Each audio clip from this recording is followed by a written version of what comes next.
आमचे मार्गदर्शक शिक्षण महर्षी तथा सातपुडा शिक्षण संस्थेचे अध्यक्ष माननीय कृष्णरावजी इंगळे भाऊ, माजी आमदार जळगाव जामोद मतदारसंघ यांना वाढदिवसाच्या कोटी कोटी शुभेच्छा.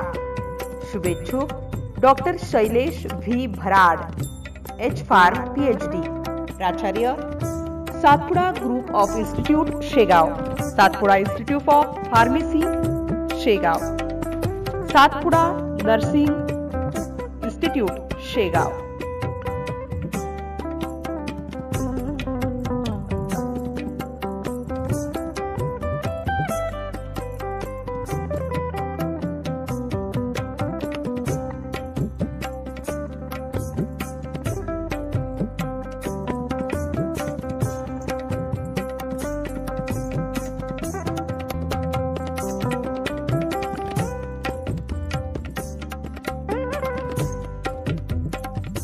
MCN न्यूज मराठी बातम्या आणि जाहिराती संकलन करिता रवींद्र शिरस्कार, बुलढाणा जिल्हा प्रतिनिधी. संपर्क क्रमांक 9604 24 62 63.